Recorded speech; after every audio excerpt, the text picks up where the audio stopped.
No vídeo de hoje eu vou falar contigo sobre planejamento cirúrgico.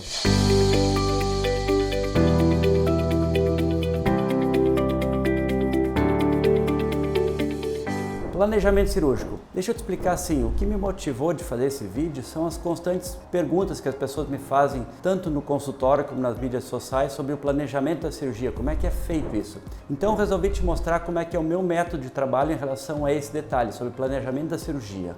Antes de mais nada, eu penso que o planejamento da cirurgia começa numa boa indicação da cirurgia. Tem que ter uma indicação muito correta de fazer a cirurgia. E isso então já começa lá num diagnóstico muito bem feito. A gente já fez um vídeo sobre isso, sobre investigação diagnóstica, se quiser dar uma olhada mais detalhes lá. Mas no momento que eu tenho um diagnóstico bem feito, eu vou conversar então com o meu paciente para a gente tomar uma decisão conjunto. Esse é um outro detalhe que eu acho muito importante, ter um paciente que é parceiro na escolha do tratamento. Tu vai expor ao paciente, no momento que tu tem o diagnóstico, quais são as opções de tratamento e junto vocês vão escolher qual é o tratamento mais adequado para ele. Caso a opção seja por cirurgia, se a gente chegar numa certeza que a melhor opção seja a cirurgia, o paciente ele vai estar mais comprometido, ele fez parte dessa escolha, de forma que ele vai estar mais comprometido no envolvimento desse tratamento. Isso é muito importante em ortopedia porque na cirurgia ortopédica tu tem todo o trabalho de reabilitação e esse trabalho de reabilitação exige a participação ativa do tratamento. Então, se o paciente participou desse processo todo, de alguma forma, ele está mais engajado, ele está mais comprometido e vai ter uma reabilitação acontecendo de forma mais clara e de forma mais assertiva. Okay? Então essa é a primeira etapa assim, de fazer o diagnóstico e tomar a decisão em conjunto de qual vai ser a melhor opção de tratamento. Mas antes de mais nada, eu quero aproveitar, se tu está achando esse conteúdo interessante, se ele está sendo instrutivo, aproveita para te inscrever no canal, dá o teu joinha e ativa a notificação. E compartilha esse vídeo de forma que mais pessoas possam usufruir desse conteúdo que a gente está fazendo com tanto carinho, ok? Então, a partir do momento que a gente fez uma escolha para um tratamento cirúrgico, vai começar a fazer o planejamento da cirurgia propriamente dita. Então, nós vamos determinar qual é o melhor período para ser feito isso. Por exemplo, se o paciente às vezes tem um compromisso familiar, um compromisso de trabalho, a gente vai ter que optar por fazer uma cirurgia no momento que ele tenha tempo suficiente para se dedicar à reabilitação.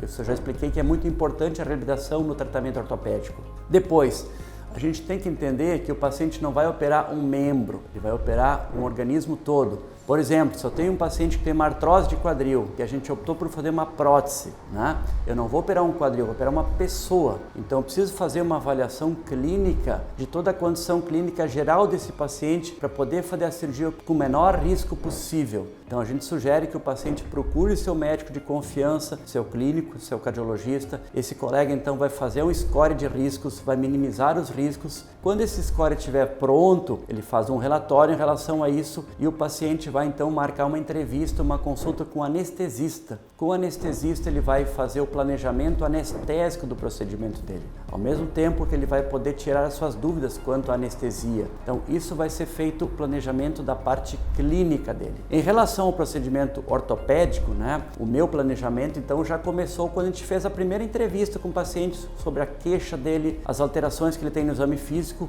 e então a estratégia de cirurgia propriamente dita a gente faz bastante baseado nas imagens. Então, dependendo do problema, a gente vai olhar o raio-x, a tomografia, a ressonância e a partir dali eu vou começar o planejamento do procedimento cirúrgico propriamente dito. Desde a posição que ele vai ficar na mesa ortopédica, o implante que eu vou precisar usar, o acesso feito, a estratégia do passo a passo. É importante a pessoa entender que quando eu vou fazer uma cirurgia num hospital, na minha cabeça eu já operei aquele paciente várias vezes. Ali eu só vou executar o que eu planejei no meu passo a passo. Eu fazendo esse procedimento todo, eu vou ter mais segurança, eu vou saber em que momento da cirurgia é o momento principal, qual é a estratégia que eu vou usar naquele momento ali. Por exemplo, uma cirurgia de uma fratura, eu tenho que montar aquela fratura e fixar. Então isso tudo mentalmente já vai estar pronto. Ao mesmo tempo eu vou saber em que momento eu vou ter uma dificuldade maior e eventualmente eu não vou conseguir executar aquele planejamento. Então eu já vou ter um plano B para ter uma alternativa a mais. Então com todas essas medidas a gente vai procurar fazer o quê? Uma cirurgia mais rápida, com menos tempo de exposição, menos traumática. Desta forma todo a gente vai fazer com que a gente tenha um resultado melhor.